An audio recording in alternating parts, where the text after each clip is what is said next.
What's up, JEFusion fans? This is Phil, and welcome back to another video. So I do have a bit of time on my hands, and just to keep this channel alive, of course, I'm gonna have to post a video. So now we're going to talk about Dawn Brothers, and of course, at this point, the finale has already been over. So before I move on with this video, I would like to remind everyone that there will be spoilers here. Now, I will also be reviewing the show overall, so there are also going to be some spoilers about the show overall as I talk about the entirety of Dawn Brothers, or as much as I can, at least, in this video. So, with that said, I hope you guys are able to catch up with the latest episodes. So if you're not yet done watching, Dawn Brothers, do so right now. Or if you haven't even started, just in case there are some people who would be watching this video who haven't even seen Dawn Brothers yet, please go ahead, binge watch the entire series. You can already find all 50 episodes on the internet. But I'm not gonna talk about the movie yet because that's gonna be different, and I haven't seen it yet, and I don't think it's out yet on the internet, so that's gonna be for a different day, hopefully. But anyways, with that said, I hope you guys enjoyed this video. Now, let's move on. And by the way, I do have my Goldon Momotaro Yudo figure here. Just because I want Taro to be a guest in a way. So yeah, I'm just keeping him literally on hand as I talk about the show in this video. So anyways, let's start off with reviewing the final episode of Dawn Brothers first. So our main uh story, I guess, is not really, this final battle. So we have these two new characters who have actually appeared the episode before. So in episode 49, so we have Sono, Na, and Sonoya. So Sono, Na is played by Yuka Motohashi, who was Yellow Racer in Car Ranger, and Sonoya is played by Kohei Murakami, who tokusatsu fans know as Masato Kusaka, aka Kamen Rider Kaiza from Kamen Rider Fives, which, also was a tokusatsu written by Toshiki Inoue, the same writer who wrote Dawn Brothers. However, Kohei Murakami isn't really like new to Super Sentai. I mean, he's been in Dobutsu Sentai Jiwoger back in 2016, 2017. So he plays the role of Bud, who gives Red Ranger Yamato his powers. So Yamato was able to transform into Juo Eagle, but later on, he also transforms into Juo Bird, which is basically an orange recolored version of Geo Eagle. So he's a Bangai hero to be precise. But anyways, with that out of the way, so let's actually move on with the plot. So Sono, Na, and Sonoya were actually sent to, or maybe they came by themselves, to actually punish Sonoshi, Sonogo, and Sonoroku because it, you know, at the end of the day, the Noto were actually supposed to protect humans, believe it or not. Their job, however, is to, you know, make sure that the Hitotsuki don't come into existence, or rather, uh, when Hitotsuki actually appear, they eliminate those Hitotsuki. So basically, if you remember what Sono I, Sono Ni, and Sonoza were doing way before, they became allies with the Dawn Brothers, that's basically, the job that Sonoshi, Sonogo, and Sonoroku were supposed to take over, because, like I said, Sono I, Sono Ni, Sono Za have actually switched sides and joined the Dawn Brothers. But what they did end up doing, Sono Shi, Go, and Roku, so what they ended up doing was actually cause a lot of trouble for humans, and that didn't sit well with Sono Na and Sono Ya. So the three of them, so Sonoshi, Sonogo, and Sonoroku, were eliminated. Now, I was hoping that Sonona and Sonoya would have their own Noto forms, but what they just did, it was Sono Na simply took you know Sono Go's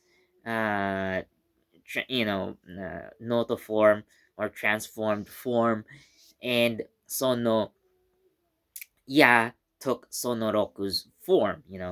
So it I guess production didn't really have time to create costumes for them, but I'm pretty sure the producers wanted them to have more, I guess, more powerful forms. But nonetheless, I guess with time constraints, again, uh, they don't have their own transformations, so they simply took the battle forms of Sono Go and Sonoroku respectively. And well, you'll see how they eliminate Sono, Shi, Go, and Roku as you watch the episode, but I'll skip that detail for now.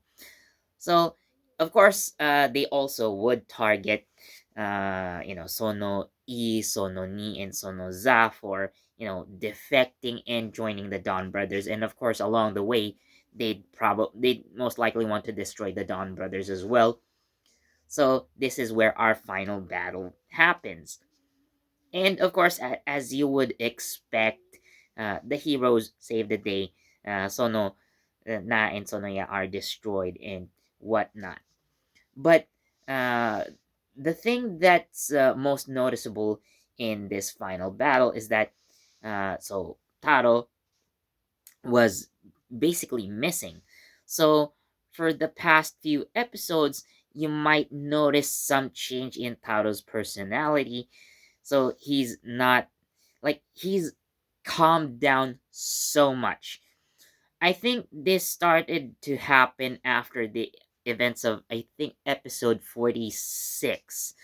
Uh was it 46 or 47? I couldn't clearly remember, but like after the uh after the incident within the Juto forest, basically Taro used his maybe full power, if you might call it that, but nonetheless he used his powers to uh you know to put the Juto in line and basically ordering them to never come out of the Juto forest ever again.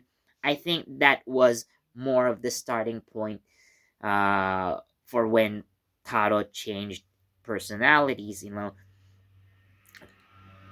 but of course, as these episodes progressed, so he was also starting to lose memory. So when uh, Kaito, or Zenkaiser Black, um, wanted to celebrate Taro's birthday, or he planned a birthday party for Taro, so Taro said that no, it's not my birthday. Probably because he doesn't even remember his own birthday anymore, or at least that's what the plot has been telling us. So for some time in that final battle, Taro was obviously missing, but after visiting the Donbra Cafe, and Kaito gives Taro a manga, of course written and drawn by Haruka, probably with the help of Sonoza. So it was actually just the manga serialization of the Dawn Brothers adventures. So those records basically of what happened within the show. So the memories came back at least, and Taro joins the battle once more. And this time, so we have a full 10 Dawn Brother roll call. So, yes, I say 10.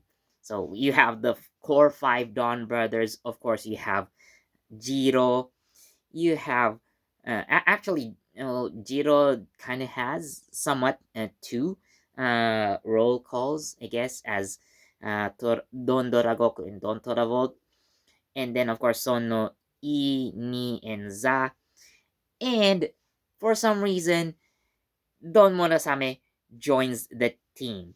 So, yep, it's just a twist out of nowhere. So, I'll get to Murasame in a bit, but yeah, he just suddenly decides to join the Don Brothers and help destroy Sonona and Sonoya. There's no mech battles for this episode, by the way. So last week, yeah, so that was the last time we see any mechs. But yeah, and in order to defeat Sono I, no, not Sono I, Sono Na and Sono Ya, so Taro appears using his full power by spinning the Zangla's sword so many times that it kind of overcharges, and he finishes them off in a single slash. Like both Sonona and Sonia were erased in an instant. However, this also causes Taro to go missing. So like boom, after the explosion, he's gone.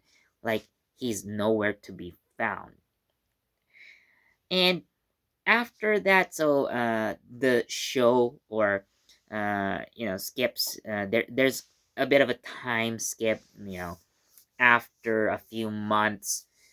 So of course, Haruka has been continuing her manga, and eventually she gets to win a prize. So her plagiarism case, like it's probably gone. But again, thanks to her serialization, or thanks to her creating a manga out of the Dawn Brothers, or at least turning their uh, actual stories into a manga version, so she wins the same award that she won in the first episode. And what's most interesting about this scene is that there is a man who gives Haruka the award, and that man is Toshiki Inoue himself. You know, it's actually, I've never seen, it's since Shotaro Ishinomori had appeared in Kamen Rider Black the movie.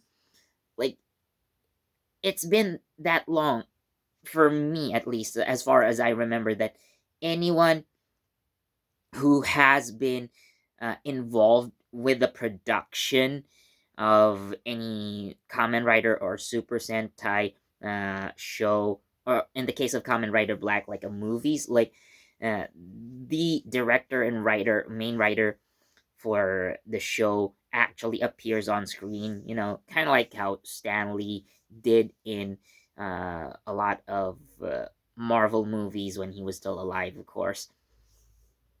If you would also probably count Shinichiro Shirakura appearing in Kamen Rider Go, at least during the extra segments of the episodes, especially the online ones.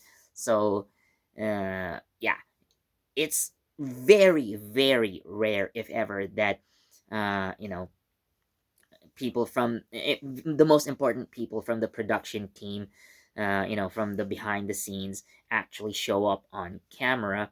So that's a really nice touch there. And Haruka calls all the Dawn brothers on stage, minus Taro and Murasame, by the way, who is still a sword. So yeah, after the final battle, uh, Murasame also doesn't appear. So yeah, but after that, so like we also see like uh, so Shinichi, Saru brother, just walking on the street, so making a haiku, probably having new inspiration. So he's probably, something in him has probably changed, but it's very subtle. But I do think he's a changed man as well.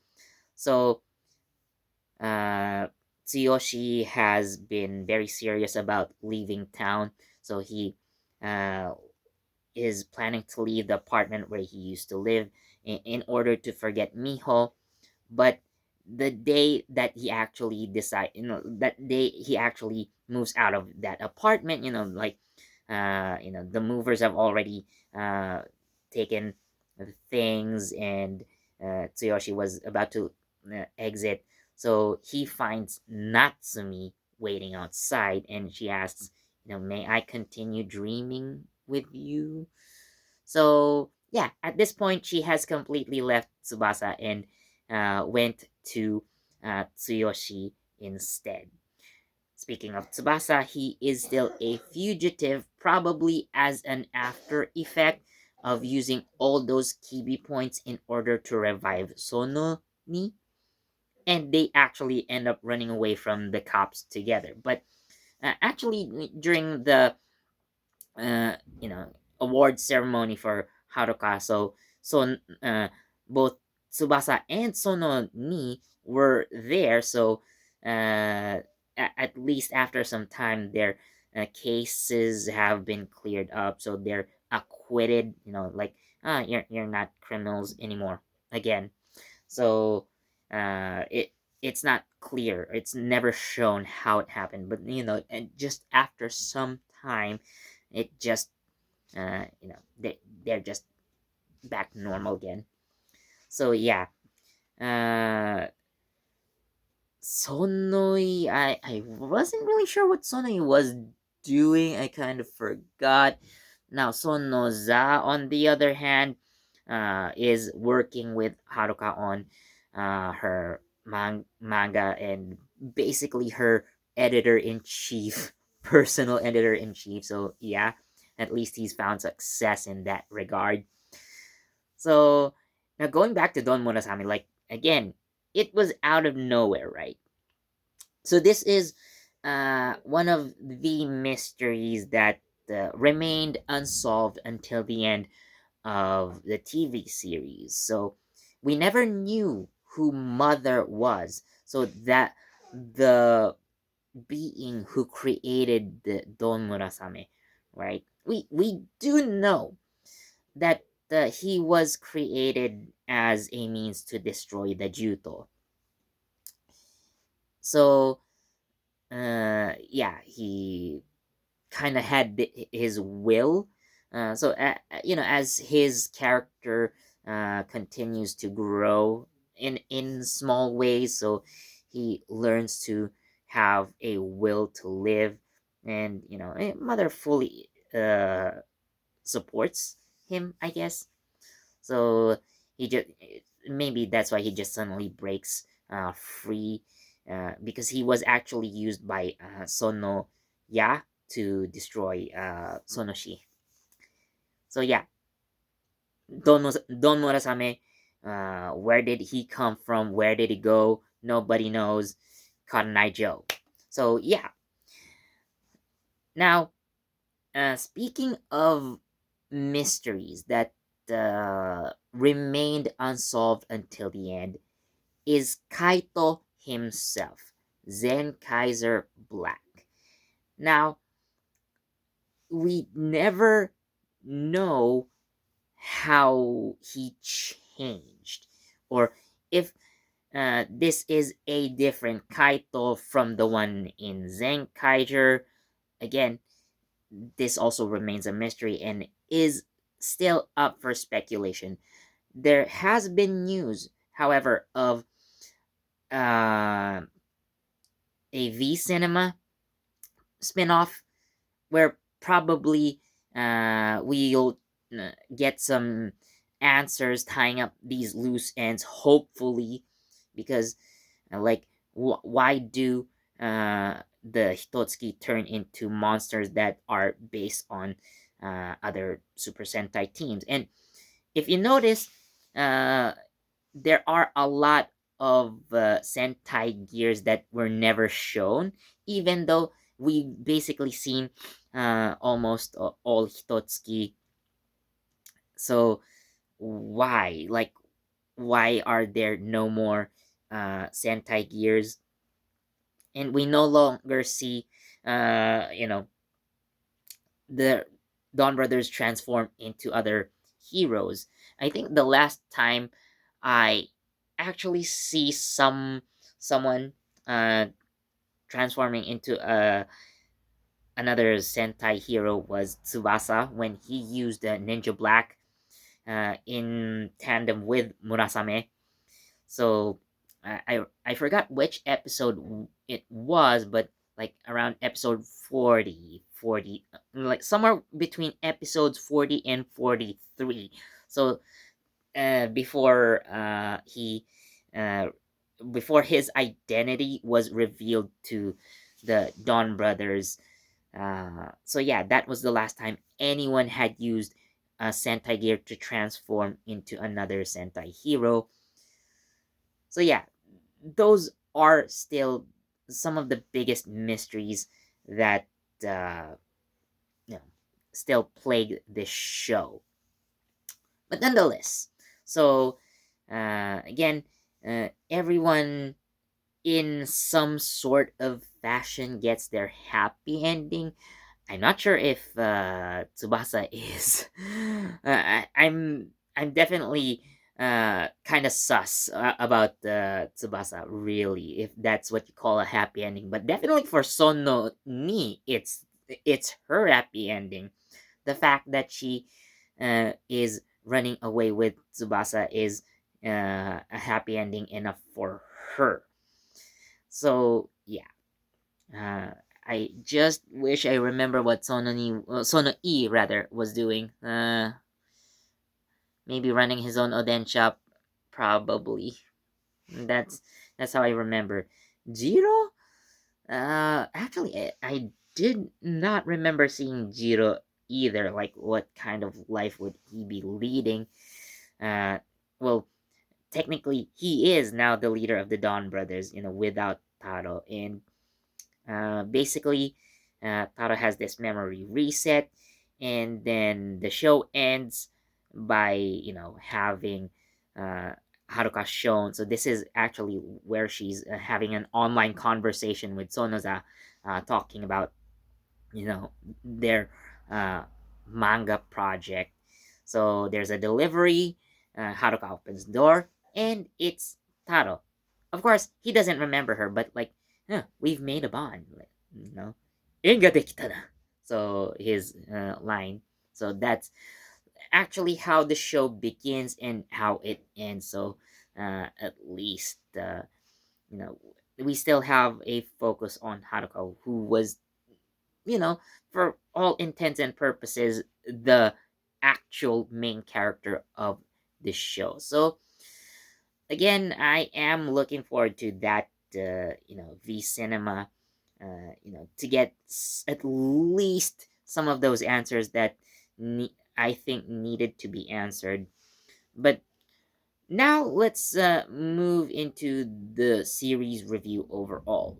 So, Dawn Brothers is at worst, and so I'm gonna say it first, at worst, very confusing, because there's just so many things that's been happening. Like, there were so many twists. Again, uh, if I remember, like episode 25 was just basically like a recap episode, right? And they even kind of had a brief mention of Kamen Rider Revised, because I believe at that same episode, like Revice had just ended.